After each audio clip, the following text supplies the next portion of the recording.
नमस्कार, स्वागत है आप सभी का हमारे इस नए वीडियो में। इस वीडियो में मैं आप सभी को हिंदी के महत्वपूर्ण एमसीक्यू के बारे में बात करूंगा, जो आपके सभी कॉम्पिटिटिव एग्जाम, चाहे आप एसएससी हो, चाहे आपका जैसे यूपी पुलिस है, पुलिस के एग्जाम में, और जहां भी अगर हिंदी आता है उसके लिए आपके लिए उपयोगी सिद्ध होने वाला है।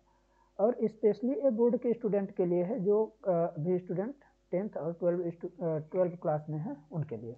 ठीक है, तो चलिए स्टार्ट करते हैं। आपके सामने ये रहा, सही विकल्प चुनना है आपको। सबसे पहला क्वेश्चन है, रीतिकाल के प्रमुख प्रवृत्ति है।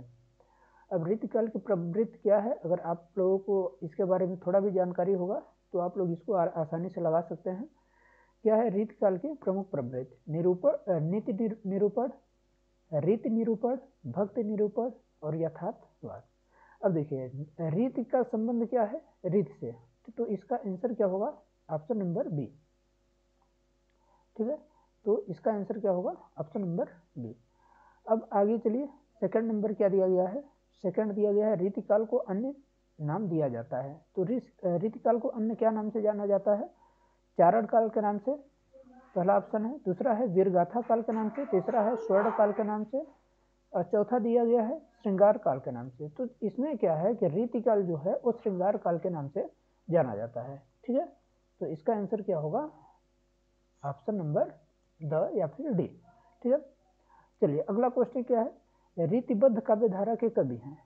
ठीक है, रीतिकाल को मुख्यतः तीन भागों में, जैसा कि हम सभी जानते हैं कि रीतिकाल को मुख्यतः तीन भागों में विभाजित किया जाता है, यानी उसके तीन धाराएं हैं, एक रीति सिद्ध और रीति मुक्त और इसके बाद रीतिबद्ध। ठीक है, तो रीतिबद्ध के काव्यधारा के कवि कौन है?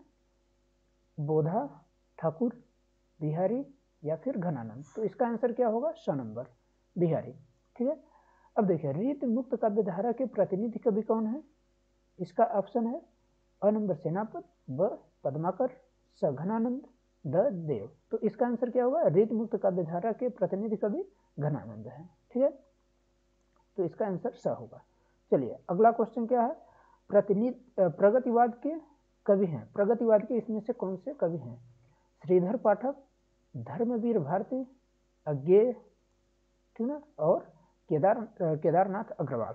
ये ऑप्शन आपको दिए गए हैं। क्वेश्चन नंबर 5वां है। अब देखिए, श्रीधर पाठक जो है वो आपके जैसे जब आप इसमें आएंगे, हिंदी के जो गद्य साहित्य का इतिहास है तो उसमें भारतेंदु युग, द्विवेदी युग आता है, छायावाद युग, ऐसे ही आता है। ठीक है, तो प्रगतिवाद, प्रयोगवाद और नई कविता।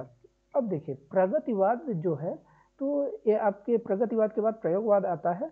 इसमें जो श्रीधर पाठक हैं ये है आपके द्विवेदी युग के। ठीक है, और धर्मवीर भारती आपके छायावाद युग के हैं। ठीक है, और प्रमुख कवि छायावाद के ये प्रमुख कवि हैं, और ये द्विवेदी युग के प्रमुख कवि। और ये हैं जो केदारनाथ अग्रवाल, ये प्रगतिवाद के हैं। और अज्ञेय जो है, अज्ञेय प्रयोगवाद और नई कविता, दोनों में इनका स्थान महत्वपूर्ण है। ठीक है, तो ये मतलब नई कविता आ जाए या फिर प्रयोगवाद, तो उसके कवि कौन होंगे? अज्ञेय होंगे। और अगर मान लीजिए यही क्वेश्चन मैं अगर बना देता कि प्रगतिवाद के स्थान, मान लीजिए यहाँ प्रयोगवाद के स्थान पर प्रगतिवाद बना देता या कुछ दूसरा बना देता, तो आप लोग इसमें कंफ्यूजन हो जाता। तो इसलिए आपको मतलब अगर मालूम है सब पूरा डिटेल, तो आपके कोई भी क्वेश्चन आ जाए तो कोई दिक्कत नहीं होने वाली है। अब अगला क्वेश्चन, छठा नंबर क्या दिया गया है? प्रगतिवादी का मूल स्वर है। अब देखिए, जो प्रगतिवाद होता है, प्रगतिवाद किससे संबंधित है? ये मुख्यतः मार्क्स से संबंधित है।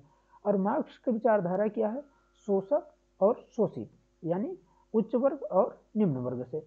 यानी उनका कहना यह है कि जो अमीर वर्ग है उनकी लड़ाई, जो मार्क्सवादी हैं उनकी लड़ाई अमीरों और गरीबों से है, यानी शोषक वर्ग और शोषित वर्ग। शोषक वर्ग वो होते हैं जो दूसरे का शोषण करते हैं, और शोषित वो होता है जैसे जिसका शोषण हो जाता है। ठीक है, जैसे जिसका शोषण होता है वो शोषित हो गया, और शोषक जो है वो शोषण करने वाला हो गया। तो इसका आंसर क्या होगा कि शोषित के प्रति सहानुभूति। शोषितों जो शोषित हैं, जिनका मतलब अगर शोषण हुआ है शोषक वर्ग के द्वारा, तो उनके प्रति सहानुभूति एक क्या दिया गया है? प्रगतिवाद का मूल स्वर है। श्रृंगार वर्णन किसका है? रीतिकाल का है। और भक्ति वर्णन भक्तिकाल का। अब प्रयोग की प्रवृत्ति जो दिया गया है वो प्रयोगवाद से संबंधित है, इसमें नए नए प्रयोग किए जाते हैं।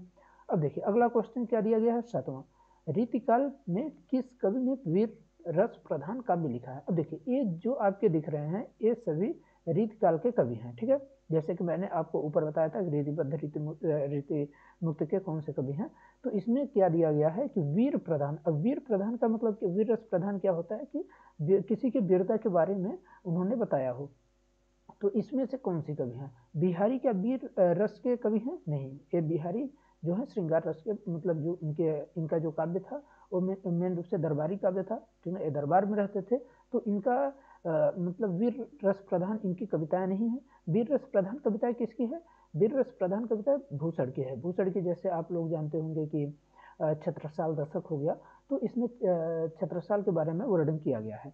तो भूषण जो है वो वीर रस प्रधान काव्य इन्होंने लिखा हुआ है। अब देखिए अगला क्वेश्चन दिया है नई कविता का युग। नई कविता का युग कितने सन से कब से माना जाता है? जैसे कि मैंने आपको बताया कि जो हम हिंदी साहित्य पढ़ते हैं गद्य में, ठीक है, पद देखिए सबसे पहले पद्य आया, उसके बाद गद्य। ठीक है, हिंदी साहित्य जब पढ़ेंगे तो उसमें यहाँ पर जैसे मान लीजिए पद्य साहित्य पहले आता है, ठीक है, इसके बाद यहाँ पर आता है गद्य साहित्य। अब गद्य साहित्य में ये सब इनकी ये इतने भागों में बांटा गया है। उसमें से कौन कौन सा है?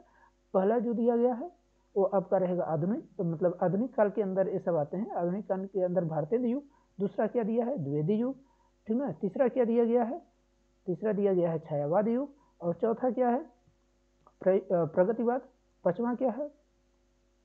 प्रयोगवाद। और छठवां दिया गया है नई कविता। अब देखिए इसका जो काल दिया गया है तो मतलब नई कविता जो है, नई कविता सबसे लास्ट में आती है, यानी इसका आंसर क्या होगा? 1950 से। ठीक है, इसका आंसर 1950 से। अब देखिए 1943 जो दिया गया है, 1943 से आपका जो कौन सा काल स्टार्ट होता है इसको आप लोग कमेंट में बताइएगा।